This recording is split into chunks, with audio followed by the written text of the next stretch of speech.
बिस्मिल्लाहिर्रहमानिर्रहीम।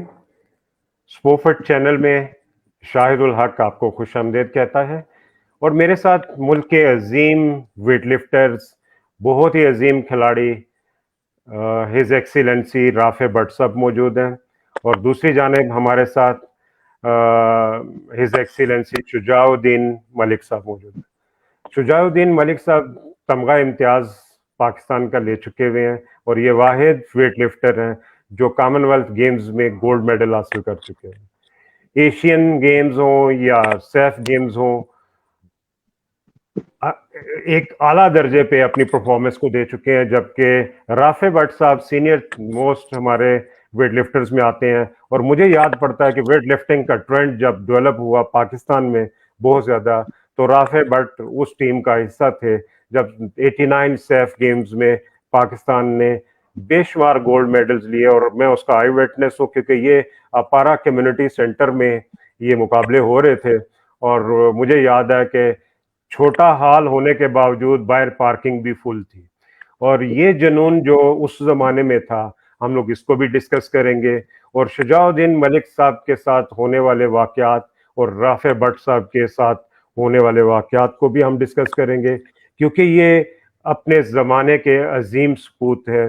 लिहाजा हम लोग चाहेंगे कि जो नए वेट लिफ्टर्स हैं वो इनके उन तजर्बात से भी फ़ायदा उठाएं कि कैसे ट्रेनिंग करनी चाहिए, किस तरह आराम करना चाहिए और ज़हनी तौर पे किस तरह इस खेल के लिए तैयार होना चाहिए, क्योंकि ये तीनों ही चीज़ें बड़ी अहम हैं। आपकी ट्रेनिंग, आपकी न्यूट्रिशन, खाने पीने का ख्याल और ख़ास तौर पे आपकी माइंड सेट जो है।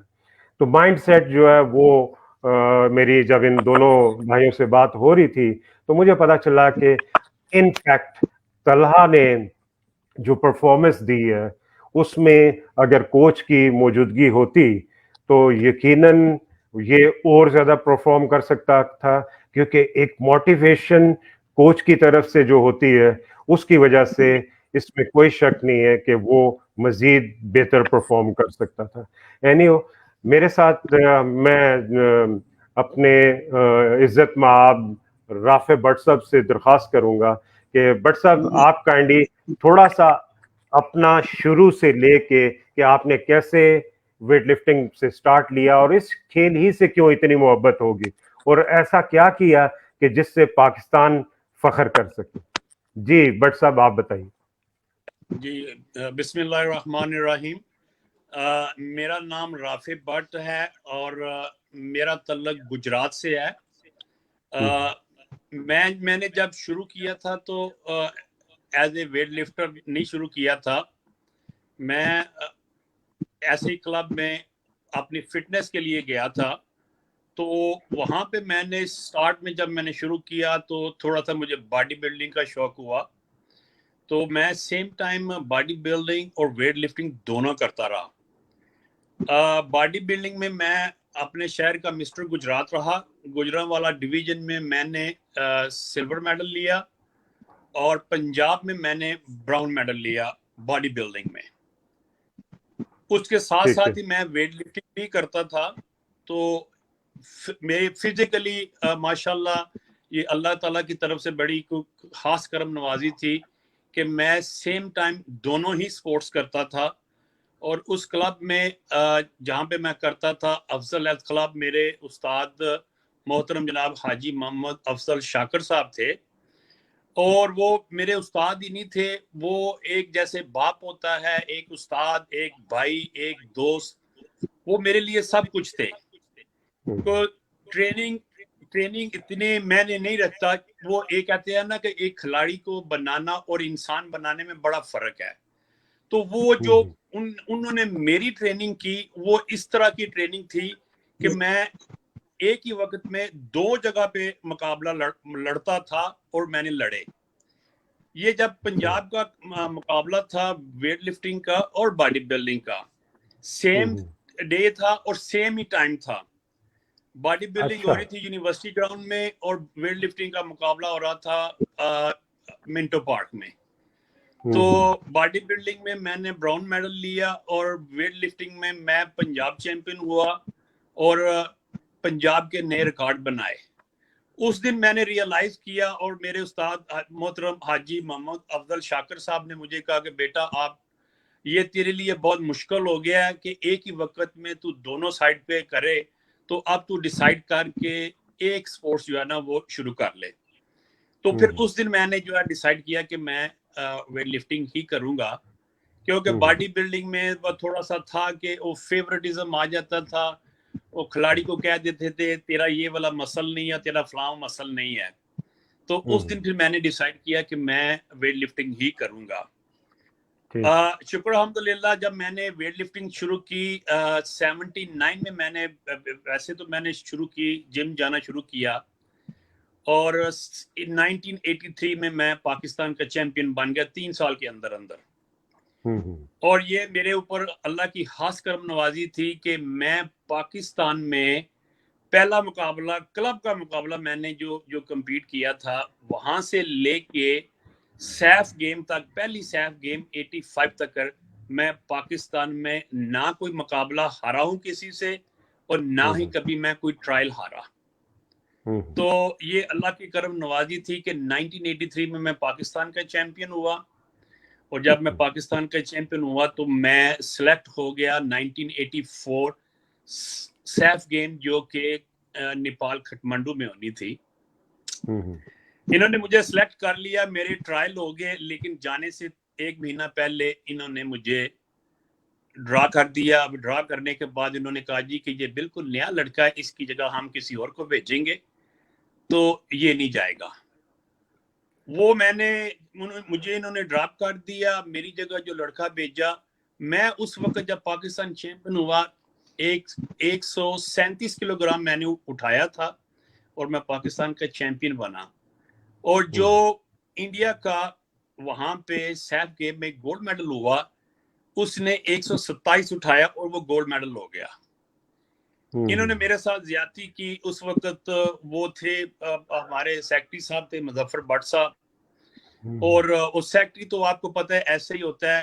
अब अभी वहां से लेके अब तक आप देखें पिछले 40 साल से सेक्रेटरी ऐसे ही है जैसे कि डमी आपने को बैठाया हुआ है ना तो उसकी जुबान होती है, ना वो बोल सकता है, और उसका काम था कि भट्ट साहब आपकी इन बातों से ये महसूस हो रहा है कि ये आज जो वाकयात हो रहे हैं ये आज से 40 साल पहले भी हो रहे थे, और अभी तक कोई तब्दीली नहीं है, उल्टा मजीद बिगाड़ आ चुका हुआ है। और आपके साथ जो ज्यादती हुई इस पे भी हम लोग इंशाल्लाह डिस्कस करेंगे। आप काइंडली थोड़ा सा होल्ड कीजिएगा, मैं मजीद आपकी एशियन गेम्स और जो आपने मुख्तलिफ मुकाबले लड़े इस पे मजीद बात करेंगे। लेकिन मैं चाहूँगा कि मैं शुजाउद्दीन मलिक साहब से बात करूँ, और मैं चाहूँगा कि शुजा भाई आप भी काइंडली अगर अपना थोड़ा सा बेसिक तारुफ करवा देंगे तो हम लोग आगे चलें, ताकि इसको हम लोग स्टेप वाइज जो है ना डिफरेंट चीज़ों को डिस्कस करें, और ज़्यादा से ज़्यादा नॉलेज जो है हम लोग अपने नाजरीन को दे सकें। जी शुजा भाई। बिस्मिल्लाहिर्रहमानिर्रहीम। मैंने वेट लिफ्टिंग का आगाज 1984 में किया, जब मैं महज सिर्फ जो है ना 12 साल थी मेरी उम्र। ये मेरी फैमिली गेम है। हम एक ही फैमिली से तकरीबन 12 से 13 अफराद इंटरनेशनल हैं, और जो एशिया का गोल्ड मेडल है वो मेरे चचा अरशद मलिक ने हासिल किया, जो अभी तक किसी वेट लिफ्टर ने नहीं लिया। उसके अलावा जो मेरे कोच हैं नवीद असलम मलिक, वो साउथ एशियन गेम्स के सिल्वर मेडल हैं, और वही मेरी कोचिंग कर रहे हैं। ठीक है, ठीक है, सही हो गया। तो इसके बाद जो है ना फर्स्ट टाइम 84 में जो है ना वो नेशनल गेम हुई थी कोयटा। उस वक्त मैं ना आर्मी की टीम को छोड़ने स्टेशन पर आया, तो उस वक्त कर्नल असफ डार साहब उनके साथ थे। उन्होंने मुझसे पूछा आप भी कोई वेट लिफ्टिंग वगैरह करते हो? मैंने कहा हाँ जी, मुझे थोड़ी देर ही हुई है, मैंने ना वेट लिफ्टिंग का आगाज किया। उन्होंने कहा आप मेरे साथ चलो, उधर अंडर 15 के मुकाबले होने हैं, तो हम आपको आर्मी की तरफ से वहां पर पार्टिसिपेट कराएं। तो मैं वहां गया, और फर्स्ट गोल्ड मेडल जो है ना वो मैंने 1984 में हासिल किया। अच्छा, उसके बाद अंडर 16 के मुकाबले हुए 87 में, फिर जूनियर पाकिस्तान बना, फिर 90 से लेकर 2010 तक जो है ना मैं नेशनल चैंपियन रहा हूँ।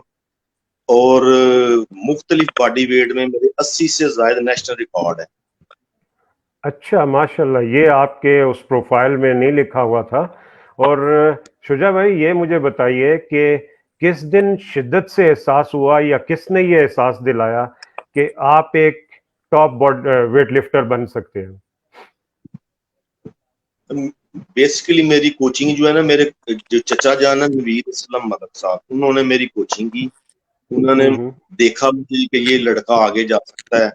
उन्होंने मुझ हम्म पर मेहनत की। इसी वजह से देखे ना, कॉमनवेल्थ गेम्स में मैंने गोल्ड मेडल लिया। अभी जो हम्म कॉमनवेल्थ गेम्स का गोल्ड मेडल है, आज तक किसी भी वेट लिफ्टर ने हासिल नहीं किया। और मैंने वहां हम्म, पर नया रिकॉर्ड भी बनाया था। ठीक है। वो ये पाकिस्तान का रिकॉर्ड है या कॉमनवेल्थ गेम्स का रिकॉर्ड है? ये कॉमनवेल्थ गेम्स का रिकॉर्ड है। ये इंग्लैंड का एक खिलाड़ी था, उसने तकरीबन 25 साल पहले उसका ये रिकॉर्ड जो है ना, वो मैंने ब्रेक किया था क्लीन एंड जर्क ठीक। में। उसका रिकॉर्ड था 192 और मैंने हम्म 193 उठा के ना उसका रिकॉर्ड ब्रेक किया। ठीक है। बट साहब, आपकी तरफ आते हैं। शुजा भाई का कारनामे 20 साल नेशनल चैंपियन होना और कॉमनवेल्थ गेम्स में गोल्ड होना, ये बहुत अजीम कारनामे हैं। और ऐसे अजीम खिलाड़ियों को, और मैं समझता हूँ को, इस तरह के पाकिस्तान का झंडा दूसरे ममालिक में लहराने वालों को बहुत इज्जत की निगाह से देखना चाहिए। और मैं समझता हूँ कि पाकिस्तान में जिस तरह किसी फौजी जर्नैल को, जिस तरह किसी सियासतदान को, जिस तरह किसी साइंसदान को इज्जत दी जाती है, इसी तरह हमारे खिलाड़ियों को भी वही रिस्पेक्ट मिलनी चाहिए। और खिलाड़ी, ये वो वाहिद खिलाड़ी होते हैं जो बगैर गोली चलाए पाकिस्तान का झंडा दूसरे ममालिक में अपनी फतह की शक्ल में लहराते हैं। बट साहब, मुझे ये बताइए कि आपने अपनी गुफ्तगू में जिक्र किया कि उस वक्त भी एक डिस्क्रिमिनेशन होती थी और वहाँ पे भी समटाइम्स सिलेक्शन में, समटाइम्स टूर्स में आपके साथ ये ज्यादती हुआ करती थी। मैं खुद, बल्कि मैं इत्तेफाक से, मेरी भी आप लोगों के साथ एक कॉमन चीज़ है कि मेरे सिर पे भी 2 साल का बैन लगा 1989 में, और जिसकी वजह से मैंने अपनी गेम को ही छोड़ दिया था। तो मैं तो समझता हूं कि ये जिस वक्त इस तरह की हरकतें होती हैं, जैसे अब शुजा मलिक, नो डाउट के 20 ईयर से अनबीटेबल एक खिलाड़ी थे पाकिस्तान के, इन पे बैन लगने का मतलब ये है कि आपने पाकिस्तान का एक ऐसा दरख्त काट दिया जिसकी शाखें बड़ी दूर तक साया दे रही थी। आपने उस दरख्त को काट दिया, और अब ये वो स्टेम जो है वो कुछ भी नहीं कर पा रहा है और ना ही इसे करने दिया जा रहा है। ठीक। तो बट साहब, मुझे काइंडली थोड़ा सा बताइए कि इस दफा ओलंपिक में आपने देखा कि बहुत इस वक्त हम लोग बातचीत कर रहे हैं कि तला तालिब जो इस वक्त पाकिस्तान के एक नए हीरो है, एक नए राफे भट्ट, एक नए शुजा मलिक बन के उभरे हैं, जिससे शायद वेट लिफ्टिंग को बहुत फायदा होगा, क्योंकि हर बच्चा देख रहा है। और इस दफा तो मीडिया ने इसे इतना प्रमोट किया कि तला तालिब हारने के बावजूद हीरो है, हम लोग उसे अप्रिशिएट करते हैं। मैं समझता हूं कि जो मेन बहस हो रही है वो ये है कि कोच साथ हाफिज इमरान भट्ट साहब गए हैं, जो कि डिजर्व नहीं करते थे एज ए कोच, और वो वहां पे मौजूद भी नहीं थे उसके स्टूडियो में जहां पे ये परफॉर्मेंस हो रही थी। तो आप इस पे काइंडली थोड़ा सा बताएंगे कि कोच की क्या अहमियत है और इस बच्चे के साथ क्या मजीद हो सकता था? आप दोनों ही इस पे पार्टिसिपेट कर सकते हैं। और आप काइंडली, भट्ट साहब, आप काइंडली शुरू कीजिए। जी शाहिद साहब, जैसे अभी आपने तला की बात की, तो मैं थोड़ा सा ना आपको पीछे लेके जाऊंगा। जी जी, बिल्कुल। मैं इस बच्चे को नहीं जानता, ठीक और है। ये है कि ये आज से मेरा ख्याल है 6 महीने पहले इसने एक एशियन चैंपियनशिप में वेट उठाया। इसकी ना मेरे पास आ, मैं अपनी बात करूंगा, वेट लिफ्टिंग मैंने ऐसे की है जैसे इबादत करते हैं। और मुझे ठीक। आज भी इसका जो कहते हैं ना कि वो ठरक होता है कि कहीं भी वो जी। मुकाबला हो, देखना, जाना, जिम में जाना तो अच्छा लगता है। कोई बच्चा करे, हमें अच्छा लगता है। मैंने इसकी कोई वीडियो देखी, इसका मैंने एशियन चैंपियनशिप का कंपटीशन देखा। जब मैंने इसका कंपटीशन देखा तो मुझे उसमें अपना आप नजर आया। उसकी कुछ वजूहत है। एक तो ये है कि उसकी बॉडी स्ट्रक्चर, उसकी हाइट, और उसके साथ जो वहां पे कंपटीशन में जो उसके साथ मसला हुआ एशियन चैंपियनशिप में कि वो 2 दफा उसने क्लीन एंड जर्क की और उसको चक्कर आ गया और उसने वेट फेंक दिया। मैंने किसी दोस्त को कहा कि मैंने कहा जी मुझे इसका या तो उसको मेरा नंबर दे दे या मुझे उसका नंबर ले दे, मैं उससे बात करूं। उन्होंने मुझे नंबर दिया, मैंने उसके वालिद साहब ने फोन किया, उनके साथ बात की, मैंने उनको बताया कि तला के कहाँ कहाँ प्रॉब्लम है, आप इसको ज्यादा फोकस करें और ये है कि इंशाल्लाह ताला इससे अच्छा रिजल्ट आएगा। मैंने कहा जी मैं अमेरिका में बैठा हूँ, इससे मुझे कोई बेनिफिट नहीं है, लेकिन मैं समझता हूँ कि इस बच्चे में वो क्वालिटी है, वो टैलेंट है, वो फाइटर है। शायद साहब ये बहुत कम होता है कि आपको कोई इस तरह का खिलाड़ी मिले जो फाइटर हो। वो जैसे आप कह रहे हैं ना कि मैंने वो हाफिज साहब का इंटरव्यू सुना है कि वो उसने 5 किलो ज्यादा किया। अगर आप उसकी पिछले 2 महीने की देखें ना, उसके ट्रायल देखें, उसकी 2 देखें मुकाबले, उसकी ट्रेनिंग देखें, ट्रेनिंग में उसने 150 स्नैच की है, एशियन चैंपियनशिप में भी उसने 150 स्नैच की है, और ट्रायल में फिर उसने 153 जो है ना वो स्नैच किया, 170 उसने क्लीन एंड जर्क किया, मेरा ख्याल है 4 टाइम उसने किया। और मेरे पास उसकी वीडियो है, एक वीडियो में वो 180 क्लीन एंड जर्क कर रहा है। ठीक है। मैंने उसके बाप को बोला, मैंने कहा जी आप उसको 67 किलो में मुकाबला करवा रहे हैं, मैंने कहा जी ये उसके लिए ठीक नहीं है, उसको आप ऊपर जाने दे, उसको 1 किलो उसका बॉडी वेट बढ़ेगा, 1 किलो बॉडी वेट बढ़ेगा, 5 किलो उसकी वेट में इंप्रूवमेंट होगी। तो अगर आप उसको देखें, अगर वो ऊपरले वेट में भी चला जाए, मैं अभी देख रहा था ये ओलंपिक में 73 किलोग्राम में जो तला से ऊपर वाली क्लास है ना 73 किलोग्राम, अगर उसको आप टोटल देखें ना, वहां पे जो लड़का हुआ है जो सिल्वर मेडल हुआ है, उसने की है स्नैच 156 किलोग्राम और उसकी क्लीन एंड जर्क है 190। मैं शायद भाई आपको गारंटी के साथ कह सकता हूं आप इसको ऊपर लेके जाएं, और ये अगर वहां पे 160 165 स्नैच ना करें और 190 95 क्लीन एंड जर्क ना करें, मुझे पकड़ लीजिएगा, ये बच्चे में क्वालिटी है, वो कर सकता है। अच्छा, इन्होंने हाफिज साहब देखिए जी, कोच की अब उसका जो उसने जो सारा दिया ना, उस दिन सारा को उन्होंने उसकी वो प्रेस कॉन्फ्रेंस किया, वो बच्चे को मुझे नहीं समझ आ रही उसको क्यों पॉलिटिक्स में लेके आ रहे हैं हाफिज साहब। अब उसको इन्होंने, अगर मैं वहां पे कोच होता, उसको स्नैच इन्होंने गलत दिलवाई है, ठीक है, उसकी पहली स्नैच बनती थी 140, क्योंकि 150 वो कर चुका है, 1 दफा 2 दफा 3 दफा 4 दफा कर चुका है वो।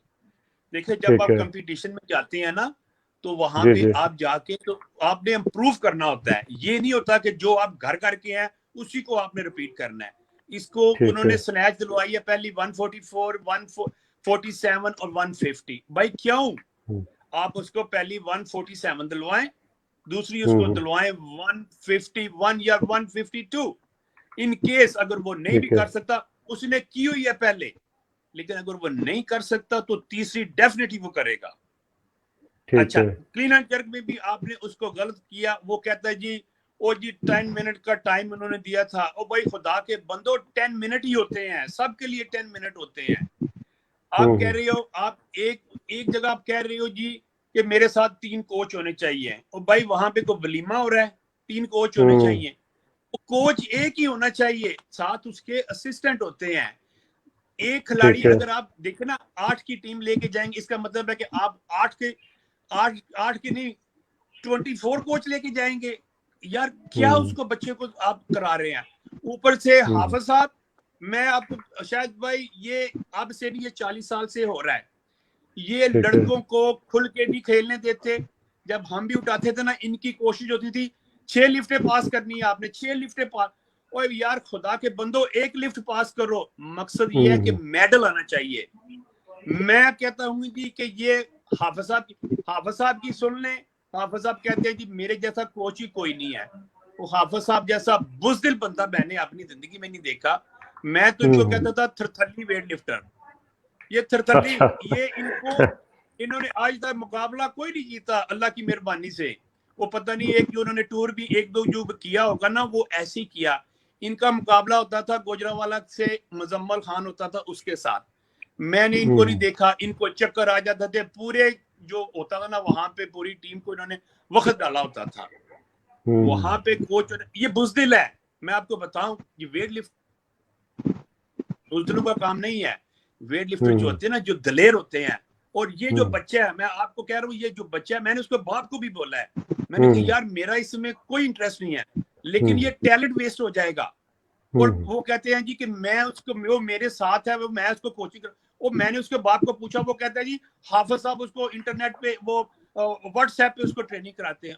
यार ट्रेनिंग व्हाट्सएप पे होती है। वो कोच आप अच्छा। लेके जा रहे हैं साथ, जिसको पता ही नहीं है। राफे हाफिज भाई, साहब को पूछे, हाफिज राफे साहब को भाई, पूछे आप आज राफे तक आपने बिल्कुल। कितने कैंप अटेंड किए हैं? तो बट राफे साहब, भाई, शुजा भाई भी इसी मुतल्लिक ऐड करना चाह रहे हैं मजीद। जी राफे मैं भाई, सिर्फ एक अपना बात, शुजा भाई। जी जी। शायद तलहा भाई एक तालब बात जब सिर्फ और, शायद भाई सिर्फ तलहा, एक बात और करके मैं देता हूँ उसको, शुजा को। जी जी। शायद भाई जिस दिन ये इन्होंने उस बच्चे के साथ किया, कसम से वो 2 दिन मैं इतना अपसेट रहा हूँ, इतना अपसेट रहा हूँ। मैंने कहा यार इन्होंने क्या किया। शायद भाई वो वक्त वापस नहीं आएगा।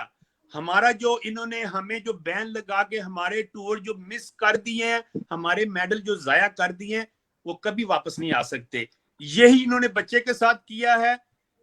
10 से 12 कंट्री इस वक्त ओलंपिक में नहीं उन्होंने पार्टिसिपेट किया। ये बड़ा गोल्डन चांस था। ये बच्चा रियलाइज करेगा, उसका बाप भी रियलाइज करेगा 2-3 माह के बाद कि इनके साथ क्या हुआ और इन्होंने क्या किया।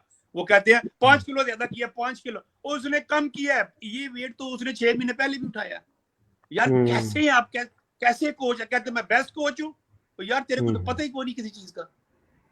बट साहब ये इंशाल्लाह इस पे मजीद बात करते हैं। शुजा भाई, आप भी काइंडली थोड़ा सा इस पे रोशनी डालिए कि कोच की अहमियत तो नो डाउट के वाज़ेह होती है कि कोच की अहमियत क्या है, लेकिन जो डिस्क्रिमिनेशन चल रही है इस वक्त, और जिस तरह लग रहा है कि प्रेस कॉन्फ्रेंस में उस बच्चे को बिठाया गया और वाकई उसे पॉलिटिक्स में घसीटा जा रहा है, बजाय ये कि ये खामोश रहते और सिर्फ तला को अपनी कारकर्दगी की रिपोर्ट पेश करने देते और साथ बैठने की उनकी तुक्की नहीं बन रही थी।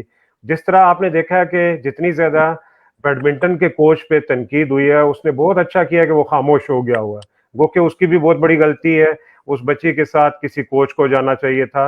ये अगर यही सेक्रेटरीज और यही प्रेसिडेंट्स जाते रहे तो इनका बच्चों पे बहुत बुरा असर पड़ेगा और हमारी परफॉर्मेंस पे भी असर पड़ेगा। जी शुजा भाई, आप बताइए।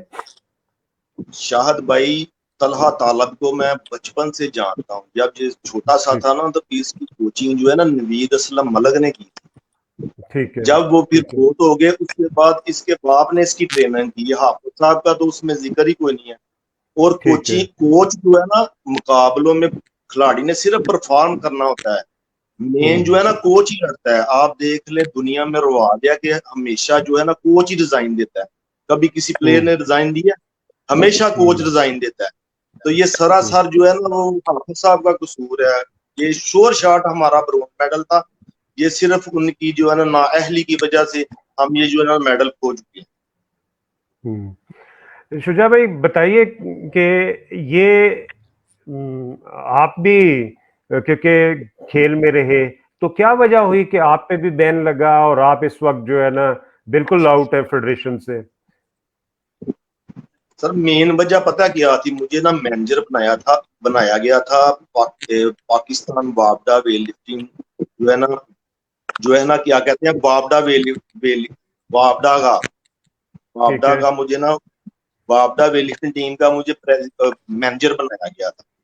तो वो मुझसे ना कोई गलत काम लेना चाहते थे। वो कहते थे कि आप इसके साथ मिल जाओ, आपको हम ये कह रहे हैं। मैंने उनसे ये कहा मैं बाबडा का मुलाजिम हूँ, मैंने बाबडा के लिए बेहतर करना है, क्योंकि मैं बाबडा की तरफ से तनख्वाह लेता हूँ, ना कि फेडरेशन की तरफ से। तो इन्होंने उस सीट से मुझे हटाने के लिए फेडरेशन के साथ साझबाज करके अंडर द टेबल एक लेटर निकाला जिसमें मुझे लाइफ बैन कर दिया गया। आप देखे ना, मुझ पे बैन लगा, मुझे 1 साल के बाद पता चला कि मुझ पे बैन लगा हुआ।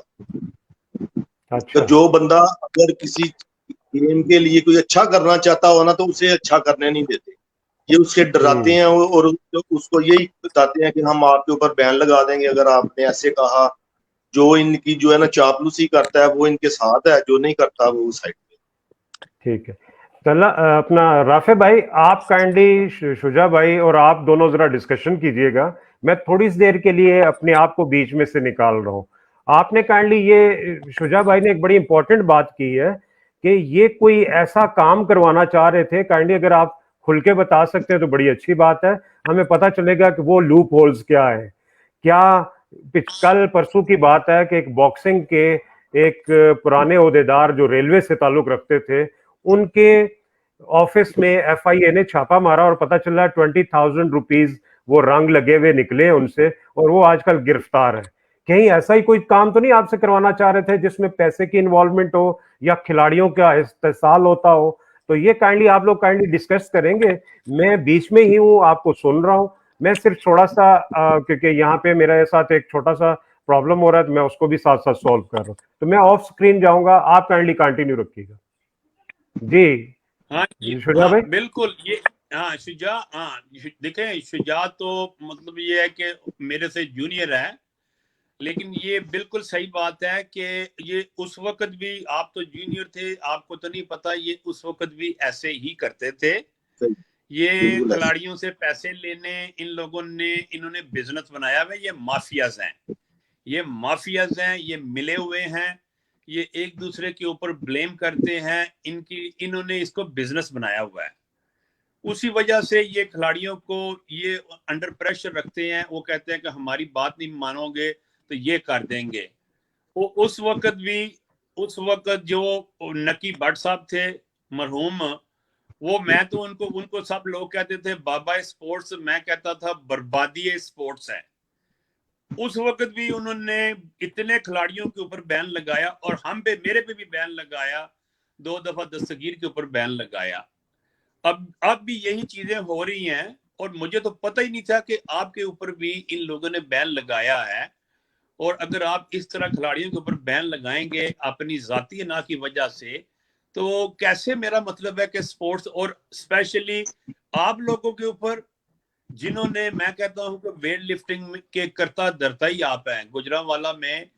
मेरा मतलब ये है कि आपकी फैमिली, आपके खानदान के सबको मैं जानता हूं, हमारे साथ, मेरा मतलब है कि वेट उठाते रहे हैं। तो ये ज्यादती है, ये जुल्म है। ये तो मैं तो अपील करूंगा वजीर आजम से, इमरान खान साहब से, जनरल बाजवा से, हैं जी, उसके बाद सुप्रीम कोर्ट के जज साहब से, कि ये इनकी इंक्वायरी करें। ये जो फेडरेशन है, Pakistan weight lifting federation, Pakistan power lifting federation, और ये विमेन वेट लिफ्टिंग फेडरेशन, इनका ऑडिट करवाएं और इनके सासे चेक करें। इन लोगों ने बिजनेस बनाया हुआ है, ये लोगों से, लड़कों से पैसे लेते हैं, ये ह्यूमन स्मगलिंग करते हैं। ये इन्होंने क्या क्या नहीं, पैसे लेकर लोगों को जाबे दिलवाते हैं, किसी को रेलवे में लगवा, किसी को वापडा में। और मुझे 2-3 ऐसे बंदे हैं, उन्होंने बताया, उन्होंने कहा जी हमारे पासपोर्ट्स के ऊपर इन्होंने दूसरे लोगों को ट्रैवल करवाया है, दूसरे मुल्कों में इन्होंने भिजवाया है, हम वहां पे गए ही नहीं है, लेकिन हमारे जब पासपोर्ट उन्होंने 6 महीने के बाद वापस किए हैं, तो उसके ऊपर उन मुल्कों की स्टैंप्स लगी हुई है। ये तो सूरत हाल बनी हुई है। ये माफियाज बैठे हुए हैं। ये ओलंपिक एसोसिएशन को इन फेडरेशन के वोट चाहिए, वो इसलिए इनको अकोमोडेट करते हैं। तो इस वजह से ये सारा चक्कर चला रहे हैं। आप तो जाहिर है, मैं तो इतने 30 साल से यहाँ पे हूँ, लेकिन आप तो वहां पे हैं, आपको तो ज्यादा अप टू डेट होगा इन लोगों की जो हरकतें जो कर रहे हैं, जो इन्होंने सिलसिले बनाए हुए हैं। तो बताएं कुछ आप शुजात। राफे भाई यही बात है ना, मैंने आपको बताया था ना, मैनेजर बनाया था मुझे, जो है ना मेरी जो परफॉर्मेंस देखे कि इसकी ये अचीवमेंट है, इन्होंने मुझे मैनेजर बनाया वापडा वेट लिफ्टिंग टीम का, आप उसके लिए अच्छा करेंगे। बात ये है कि हम वापडा के मुलाजिम, वापडा हमें जो कहेगा ना हमने वो करना है। ना कि इनकी तरह जो चंद बंदे ऊपर बैठे हुए हैं वो मुलाजमत करते हैं फेडरेशन की, पाकिस्तान ओलंपिक एसोसिएशन की। उन्हें चाहिए कि बावडा उन्हें पे देता है, वो बावडा के लिए बेहतर करे। तो आपको यही बता रहा था, जो पहले मैनेजर थे, जो जब मैं मैनेजर बना हूं तो लड़कों के साथ रहा हुआ, तो लड़के कह रहे थे हम स्पेयर लेटर लेने के लिए जो है ना हम पैसे देते हैं। वो मुझे भी देने लगे। मैंने कहा यार मैं जो है ना मैं ऐसा बंदा नहीं हूँ। आप जो है ना, मैं एक प्लेयर हूँ और मुझे पता है प्लेयर की इज्जत क्या है। मैं अगर इस सीट पे बैठा हुआ हूँ तो प्लेयर के लिए बैठा हूँ। अगर प्लेयर्स के लिए मैं कुछ नहीं कर सकता तो मुझे यहाँ पर बैठने का कोई हक बड़ी बेहतरीन बातें आप लोगों ने की। और ऐसी हकीकत यह है कि इतने बड़े अजीम शाहकार जिसको प्राइड ऑफ परफॉर्मेंस दिया गया हो और पाकिस्तान के अजीम सितारों में उसका नाम आता हो, जो नेशनल हीरोज होते हैं उन्हीं को तमगा इम्तियाज दिया जाता है या प्रेसिडेंट अवार्ड्स के डिफरेंट जो हैं।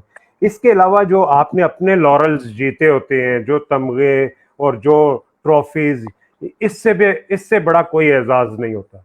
और ऐसी शख्सियत जो ऑनेस्टली अपने साथ और अपने मुल्क के साथ लॉयल हो, इसको किस राह पे डाला जाता है खिलाड़ी को खास तौर पे, इसके लिए आप यकीन कीजिए कि मैं आपकी बातों को सुन के मेरे रोंगटे खड़े हो गए हैं कि ऐसी चीजें सामने आ रही थी। और आज आप दोनों भाइयों ने हिम्मत की है कि ये एरिया भी जो है ना आपने डिस्क्लोज किया। उससे पहले भी हमें कई चीजें महसूस हो रही थी और बाज का तो ऐसे वाकयात हैं कि खेलों में भरे पड़े हैं। राफे भाई, आप क्योंकि इस वक्त जिस मुल्क में बैठे हुए हैं वहां पे एक खेलों का बेहतरीन निज़ाम मौजूद है, गो कि वहां पे प्रोफेशनलिज्म ज्यादा है निस्बतन एमेचर के। हर खिलाड़ी जो है ना वो इस लेवल पे चला जाता है कि वो एमेचर्स में भी पार्टिसिपेट करता है और प्रोफेशनल में भी परफॉर्म कर रहा होता है। जबकि हमारे यहाँ पे अगर प्रोफेशनली फर्ज करें जिस तरह ये वापडा में चले गए तो उसके साथ इस तरह सलूक शुरू हो जाता है, डिपार्टमेंट्स की आपस की जो जेलसी शुरू हो जाती है। और फिर मैंने एक और चीज देखी है कि डिपार्टमेंट्स में, शुजा भाई आप इसको थोड़ा सा और वाज़ेह करेंगे, आप भी बल्कि वापडा में रहे बट साहब। तो जी ये जी जिस वक्त डिपार्टमेंट में हम लोग आ जाते हैं तो डिपार्टमेंट में आने के बाद मैंने महसूस किया है कि डिफरेंट दूसरे डिपार्टमेंट लाइक आप वापडा में तो रेलवे, बैंक या आर्मी या फोर्सेस, इनके दरमियान में एक बड़ा पॉजिटिव कंपटीशन भी स्टार्ट होता है। लेकिन उस पॉजिटिव कंपटीशन में मैंने देखा है कि जो एमेचर खिलाड़ी होते हैं, जो वाकयातन नीचे तबके में अभी ग्रो कर रहे होते हैं, वो ऊपर नहीं आ पाते क्योंकि ऊपर लेवल पे सारे प्लेयर्स जो है वो अच्छी ट्रेनिंग भी कर रहे होते हैं, सारा साल कर रहे होते हैं और वो उन खिलाड़ियों की बड़ी दिल शिकनी होती है। तो इसका क्या इम्तिजाज करें, ये राफे भाई आप भी बताइएगा कि क्या इम्तिजाज होना चाहिए कि नए आने वाले जो खिलाड़ी हैं खास तौर पे और जो मैं समझता हूँ चैंपियंस खिलाड़ी होते हैं हमारे या टॉप एलीट खिलाड़ी होते हैं, वो किस तरीके से इमर्ज करें और किस तरह ये डिपार्टमेंट्स की इस जेलसी को खत्म किया जा सकता है। जी राफे भाई। जी शायद भाई, जो मैंने आपको पहले बताया ना कि जब मेरी पहली सैफ गेम इन्होंने मेरी जगह किसी और को भेज दिया और वो वहां पे सिल्वर मेडल हुआ, हालांकि मेरा मेडल 100% था क्योंकि जो मैंने ठीक टोटल है। किया हुआ था। तो ये है कि जब आपको देखें, जैसे पुराने खिलाड़ी हैं उनको आप यहाँ पे जो आप देखते हैं कि उनको यूटिलाइज करते हैं, उनको डिफरेंट डिपार्टमेंट्स में, उनको उनको वहां पे वो किसी कोई स्कूल की टीम में, कोई कॉलेज की टीम में, उनका जो एक्सपीरियंस होता है उसको वो यूज करते हैं। हमारा प्रॉब्लम ये है कि हम जो खिलाड़ी, देखें जब खिलाड़ी को ये थोड़ा सा फेम मिलता है ना, उसके अंदर भी ये जी चीज जी। आती है कि हाँ भाई मेरी इज्जत हो, मेरी डिग्निटी, मेरी रिस्पेक्ट हो। लेकिन ये जो हमारी फेडरेशन है ना, वो कहते हैं कि ये जो खिलाड़ी है ना ये हमारी प्रॉपर्टी है। वो फेडरेशन वाले, वो प्रेसिडेंट, वो सेक्रेटरी जिनको घर वाले नहीं पूछते, वो कहते हैं कि जो खिलाड़ी है इंटरनेशनल स्टैंडर्ड का खिलाड़ी है जो पूरी दुनिया में घूमता है, वो कहते हैं कि हम उसको बोलने के सीधे खड़े हो जाए वो खड़ा हो जाए, उसको कहे कि बैठ जाए वो बैठ जाए। ये देखे ना, ये कितने जुल्म की बात है। इसके ऊपर इन्होंने बैन लगा दिया है। भाई आप इसको यूज करें। शायद भाई मैंने ऐसे ऐसे कोच देखे हैं, ऐसे ऐसे कोच देखे हैं, इन लोगों ने उन उन लोगों को पाकिस्तान का कलर पहना दिया, ब्लेजर पहना दिया, जो डिजर्व ही नहीं करते थे। मैं कहता हूं कि आप वो उनको उधर नजदीक भी नहीं होना चाहिए। क्या सिर्फ ये है कि वो ज्यादा सलाम करते हैं, वो ज्यादा झुक के मिलते हैं, उनकी जगह उनको देखे ना, एक इंटरनेशनल खिलाड़ी है, उसके ऊपर आप कोच लगा रहे हैं, वो कोच है जो डिस्ट्रिक्ट चैंपियन भी नहीं है, वो बमुश्किल उसने कोई एक यूनिवर्सिटी का मुकाबला लड़ा है या एक डिस्ट्रिक्ट का लड़ा है। मुझे पिछले दिनों किसी बंदे ने ना एक वीडियो भेजी, वो हमारे कोच साहब थे, नेशनल कोच हैं, वो इस्लामाबाद में ट्रेनिंग करा रहे हैं लड़कों को। वो कोच साहब का मैंने पूछा, मैंने कहा यार ये कौन है, मैंने नहीं देखा हुआ। उन्होंने कहा जी कि ये तो फलां साहब हैं, तो ये तो, मैं कहा यार ये तो लॉन टेनिस खेलता था, इसका तो भाई वेट उठाता था। उन्होंने कहा नहीं जी ये पाकिस्तान का कोच है, उसने हाथ में स्टिक पकड़ी हुई है, जैसे स्कूल के बच्चे नहीं होते, टीनेजर को आप सिखा रहे हैं, अच्छा स्टिक पकड़ के तो लड़कों को कह रहा है चलो चलो जल्दी करो, ऐसे करो, ये करना है। ओ भाई मेरे, आपको पता ही नहीं है, जिस बंदे को पता ही नहीं कि वेट लिफ्टिंग है क्या, तो यार ये बहुत टेक्निकल गेम है। और इसमें ये स्टिक, मैं क्या हमारे टाइम पे होता ना, तो मेरा ख्याल है कि हमारे ग्रुप के वेट लिफ्टर इसको उठा के ना को कैंप से बाहर फेंक करते। उसको उसको नेशनल कोच मुझे तो परेशानी हो रही थी, तो मैंने कहा यार ये क्या सिखाएगा, जिस बंदे ने शायद भाई खुद नहीं किया उसको पता ही नहीं। आप उनको पूछो कि जब आपके हाथ फट जाते हैं, ठीक है, जब आपको बैक पेन हो जाती है या शोल्डर या पेन या नी पेन हो जाती है, तो उसकी उस वक्त खिलाड़ी के ऊपर क्या गुजरती है या वो क्या फील करता है, वो समझ सकता है नहीं, वो जिसने की होती है ना उसको पता होता है। इसी तरह जो हम पहले बात कर रहे थे कोचेस की, बहुत जरूरी है। मेरा कोच था चौधरी मोहम्मद अमीन, अल्लाह ताला उनको जन्नत नसीब करे, गुजरावाले से था, बड़ा जीदार बंदा था वो। देखिए कोच की और खिलाड़ी की एक केमिस्ट्री होती है, ये नहीं होता कि कोच ने आपको कहना है तो आपने करना है। कोच की आंख के उसको पता चल जाता है कि मेरा खिलाड़ी क्या कर रहा है, आज इसकी पोजीशन क्या है, आज इसकी बॉडी चल रही है कि नहीं चल रही। ये नहीं होता कि आप जिसको मर्जी उठा के तो आप कोच बना दे। तो वो जो पुराने खिलाड़ी हैं, अभी आपके पास बहुत अच्छे अच्छे खिलाड़ी हैं, मैं सही बात कह रहा हूँ, पाकिस्तान लाहौर में है, गुजरावाला में है, इनको यूज करें। और मैं कहता हूं कि पाकिस्तान स्पोर्ट्स बोर्ड को चाहिए जब ये लड़के ये कोच कैंप में आए, इनकी स्क्रूटनी करें। जैसे आप जॉब के लिए सीवी भेजते हैं ना, जब ये इनके पास आए, इनकी चेक करें कि इनके पीछे क्या, इनकी हिस्ट्री क्या है, इन्होंने क्या किया है। वो यार जिसको अपना नहीं पता उसको आप कोच बना के, फिर उसकी इज्जत भी नहीं होती, उसकी खिलाड़ी इज्जत नहीं। देखिए ना, मैं अगर फर्ज करो कैंप में हूँ, मैंने इतने मुकाबले लड़े, मैंने 22 टूर किए हैं, ठीक है, मेरे पास 25 गोल्ड मेडल हैं, मैंने 3 मैंने सैफ गेम लड़ी है, मैंने एशियन गेम का ब्राउन मेडलिस्ट हूँ, 30 साल हो गए हैं, उसके बाद एशियन गेम में आपकी पोजीशन ही कोई नहीं आ रही, ठीक है। क्या हुआ है, क्या टैलेंट नहीं है टैलेंट है, उसको वेस्ट कर रहे हैं। ये मैं आपको कह सकता हूँ गारंटी से, ये वेस्ट करेंगे इसको यूज करें। शुजा आपके पास बैठा हुआ, इसका जो एक्सपीरियंस है। हाँ, जी बट साहब आपने बड़ी आला बात की कि हमारा टैलेंट बिल्कुल ज़ाया जा रहा है, और जो बिल्कुल ऐसे कोचेस जिनका कोई ताल्लुक नहीं है उनको बिल्कुल वेट लिफ्टिंग के करीब भी नहीं आना चाहिए। और सिर्फ ये जो बाहर के टूर्स के लिए जो कोचेस बन जाते हैं या कुछ खिलाड़ी बीच में ऐड किए जाते हैं, तो वाई नॉट के कुछ टैलेंट को हंट किया जाए और टैलेंट को सामने लाया जाए, और उसी टैलेंट के थ्रू उन कोचेस को किया जाए जिसको स्क्रूटनाइज करने के बाद पाकिस्तान स्पोर्ट्स बोर्ड या फेडरेशन उसका बाकायदा कोई प्रोफाइल हो तो उसे रिकमेंड करे कि ये पाकिस्तान टीम के कोचिंग के लिए डिजर्व करता है। सेम इसी तरह शुजा भाई, मुझे थोड़ा सा आप बताएंगे कि हमारी एक डर्टी पॉलिटिक्स चल रही है 2012 से 2012 के बाद, जब 2 ओलंपिक्स बन गई और अभी एक कब्जा माफिया जो है ना वो बैठा हुआ है और पैरेलल फेडरेशंस बन चुकी हुई है। आप क्या राय देंगे कि इस वक्त जो पाकिस्तान वेट लिफ्टिंग फेडरेशन है, इसमें क्या हालात हैं, कौन लोग कितने अरसे से आ रहे हैं और कौन लोग बेहतर थे और उनको किस तरीके से निकाला गया और क्या होना चाहिए इस वक्त? शाहद भाई, मेन जो है ना फेडरेशन का काम है कि वो खेलों को प्रमोट करे, ना कि वो खिलाड़ियों को डरा धमका कर उनके ऊपर बैन लगाए। इनको फंड इसीलिए मिलते हैं कि अब देखें ना, जो भी लड़का वेट लिफ्टिंग में आता है या कंपटीशन में आता है, वो इंफरादी तौर पर कोशिश करता है, वो घर से ही करके आता है। इनको जो फंड वगैरह मिलते हैं वो कहाँ जाते हैं कोई पता नहीं है। तो फेडरेशन का काम ही यही है कि वो जो है ना खेलों को प्रमोट करे, ना कि सिर्फ पहले ही देखे ना पाकिस्तान में खिलाड़ी कितने हैं। अभी आप देखें ना, वेट लिफ्टिंग जो फेडरेशन है ना वो सिर्फ 4 शहरों के ऊपर चल रही है।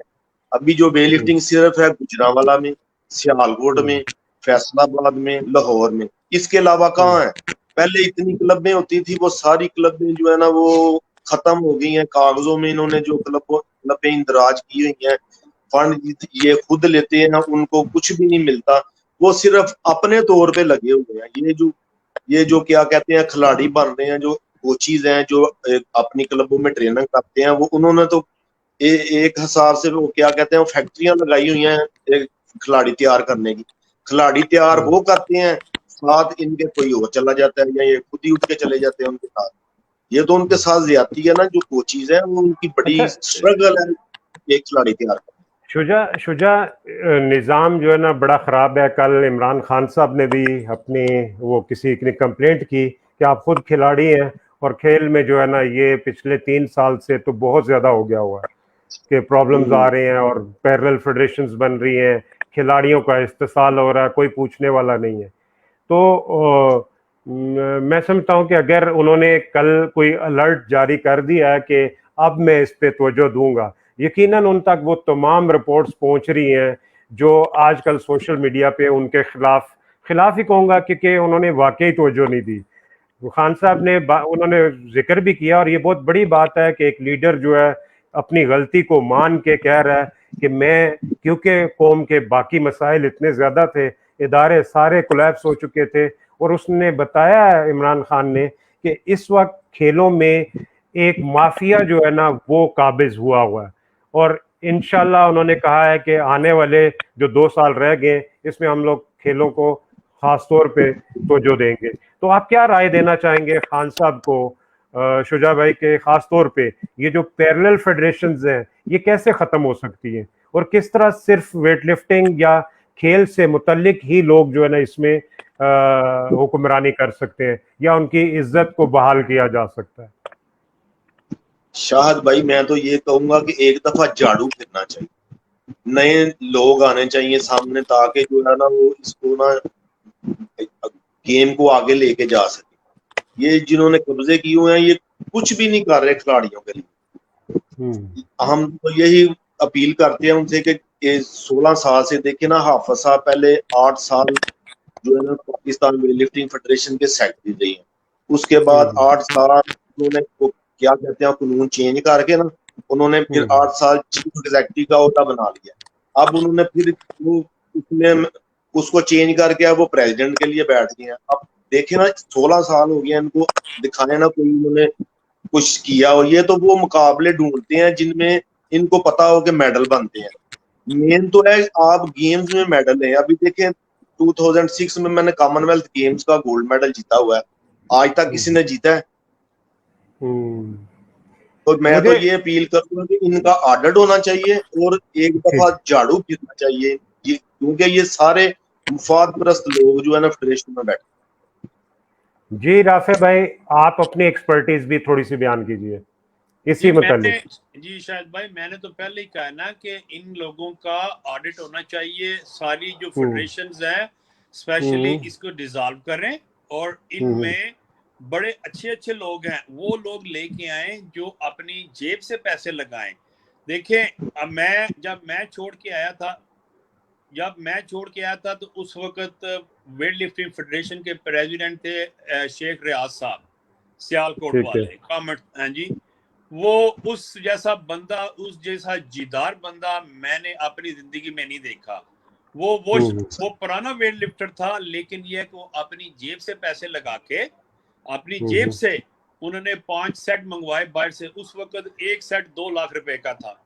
उन्होंने अच्छा। मुख्तलिफ क्लबों को दिए, ठीक है। उनके साथ सेक्रेटरी साहब थे, वो भी अच्छे थे। उनसे पहले सेक्रेटरी साहब खालिद साहब थे, मुजफ्फर भट्ट था, वो भी ऐसे ही था। वो जो नकीब भट्ट साहब कहते थे वही मानता था, वही करता था।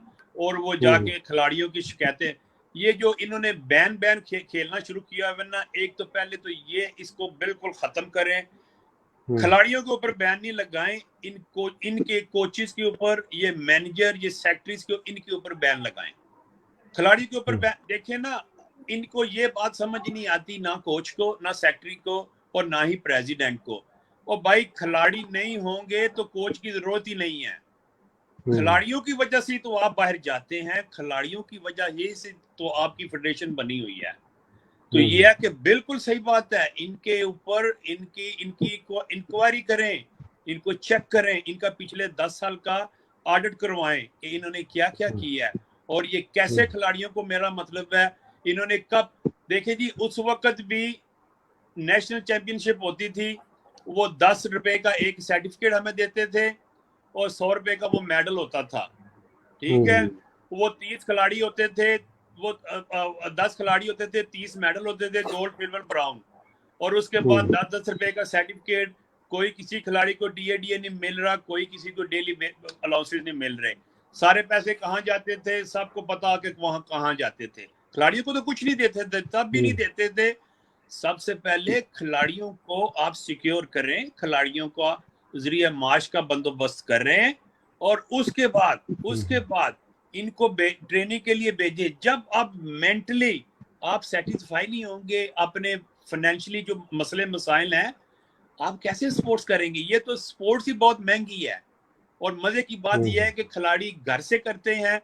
मैंने इतने साल किया, मैंने अपनी जेब से किया। जब मैं गुजरात में था जी, तो मैं अपनी जेब से करता था। जो तो जब कैंप में गए हैं, आपको मेरा मतलब है, तो वो तब होता है जब आप नेशनल खिलाड़ी प्लेयर बनते हैं, तब आपको। तो कैंप में भी फिर वही है कि अगर आपने उनकी मर्जी है सेक्रेटरी साहब की, प्रेसिडेंट की, तो वो आपको लेंगे, नहीं तो वो आपको कैंप में भी कॉल नहीं करेंगे। इसी तरह कोच भेज देते हैं, सारा साल वो कोच खिलाड़ियों के साथ कैंप में मार खाता है, धक्के खाता है, उनका ध्यान रखता है, उनकी आपस में अंडरस्टैंडिंग हो जाती है। बाद में पता क्या चलता है, वो टीम के साथ हाफिज साहब जा रहे हैं, वो कहते हैं जी मुझे तो मेरे जैसा कोच ही कोई नहीं। और भाई मेरे ये मुझे बताएं, आपने लाहौर में क्लब बनाया, कितने खिलाड़ी पैदा किए हैं? 3 का नाम मुझे भी बताओ, 3 खिलाड़ियों को बताओ जो आपने तैयार किया है। तो आप कहते हैं कि मैं बहुत आला कोच हूँ। और यार कोचिंग ऐसे होती है, एक खिलाड़ी भी तैयार नहीं किया, एक खिलाड़ी भी तैयार। मैं वही कह रहा हूँ, मतलब भट्ट साहब ये देखिए, आपने जो बात की है, मैं समझता हूँ कि ये एक हुकूमत वक्त को, और ख़ास तौर पे हमारे पाकिस्तान स्पोर्ट्स बोर्ड के इस वक्त नए डीजी आए हैं आसिफ जुमान साहब, ये स्क्वाश के बड़े अच्छे लेवल के प्लेयर रहे हैं और वर्ल्ड चैंपियन कमर जुमान साहब के छोटे भाई भी हैं।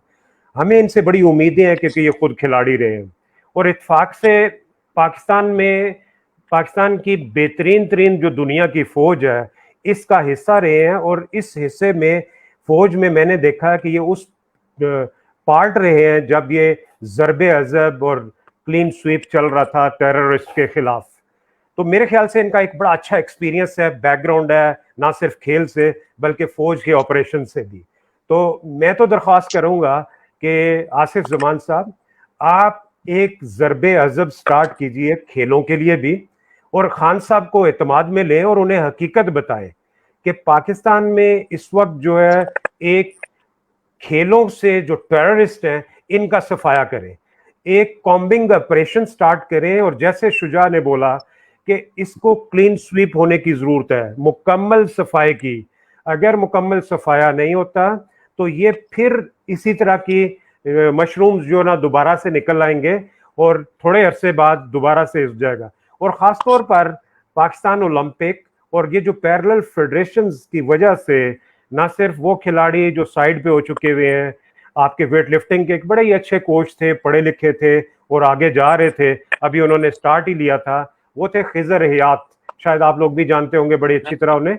खिजर बड़ा प्यारा इंसान था और मैंने देखा है कि वो फुल टाइम सीनियर की रिस्पेक्ट करने वाला और ना सिर्फ खुद सीख के आगे सिखाने वाला, बल्कि इंटरनेशनल कोचेस के साथ भी उसकी कोऑर्डिनेशन बड़ी अच्छी थी।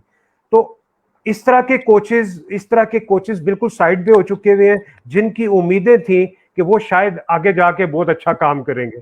इसी तरह शुजा जैसे खिलाड़ी या वो जूनियर खिलाड़ी जो शायद पैरेलल एक फेडरेशन जो बनी उसमें मौजूद थे, और ये इनके इधर कब्जा माफिया ने जब एक कब्जा किया तो इनको लेटर्स दे दिए गए पाकिस्तान ओलंपिक की तरफ से।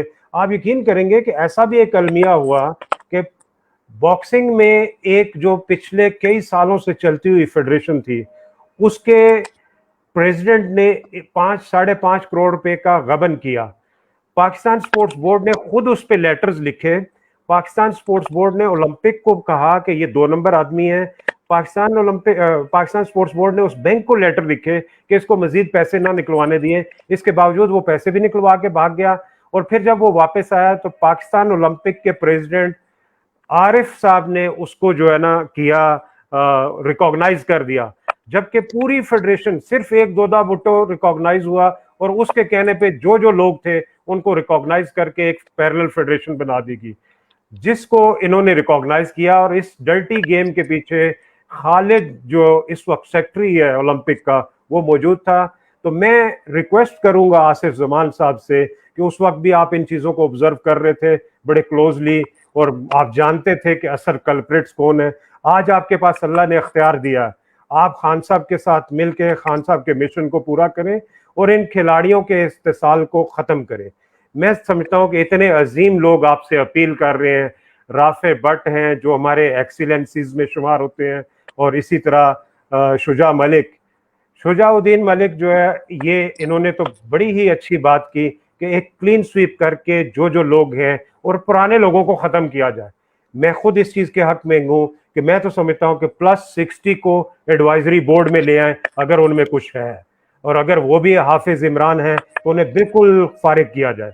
लेकिन अगर उसमें टैलेंट है, डिफरेंट लोग जो है ना बड़े एंथुसियास्टिक हैं और वो रो रहे हैं इस उम्र में भी, वो चाहते हैं कि एडवाइजरी में आए, कम से कम वो मशावरत उनकी समझी जाए और मानी जाए, क्योंकि वो कोई ओहदा नहीं चाहते हैं। जैसे राफे भाई ने कहा कि यार मुझे इधर बैठ के ओहदे की जरूरत नहीं है, लेकिन मैं मशवरा तो दे सकता हूँ। जैसे तलहा के लिए ये वहां से फिक्रमंद हुए और इन्होंने उनके वालिद को कॉल की। इट मीन्स कि इनकी एक्सपर्टीज और अंदर से जो चीज मौजूद है उसको इस्तेमाल किया जा सकता है। तो आसिफ जमान साहब, ये रिक्वेस्ट काइंडली आप अपने जरूर आगे हाई अफ्स तक पहुंचाएं।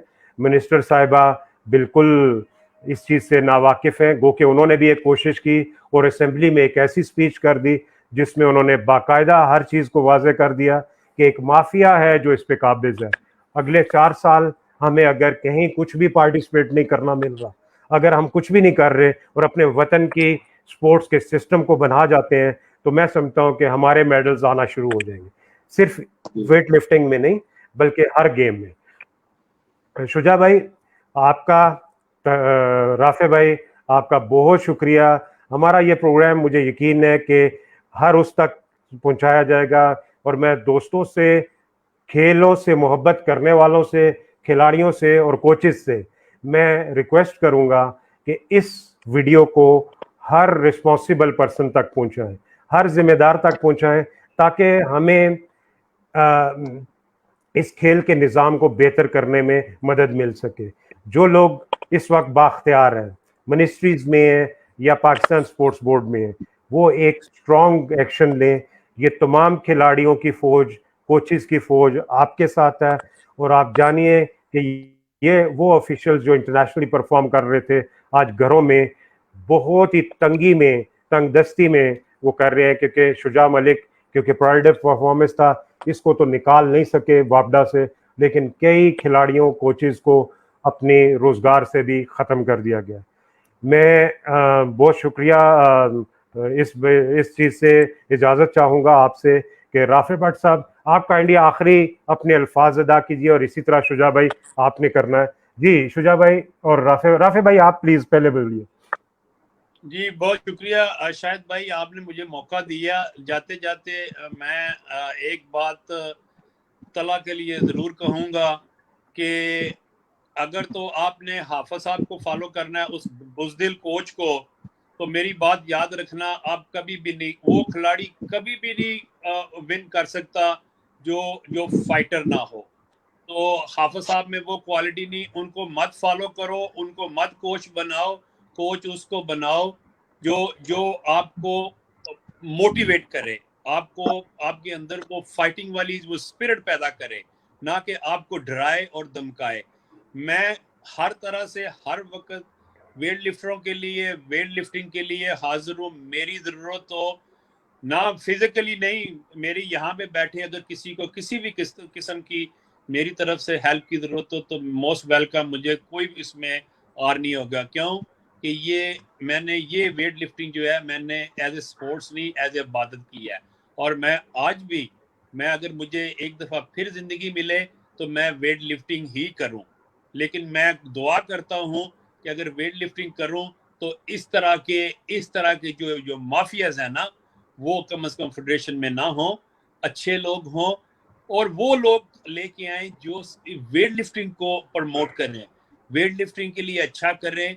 बहुत अच्छे अच्छे नाम हैं, दस्तगीर भट्ट है गुजरावाला, शुजा गुजरावाला, लाहौर से नजमो सईद है, अदरीस भट्ट है, ये सारे लोग अपने क्लब चला रहे हैं, अपने जेब से करते हैं।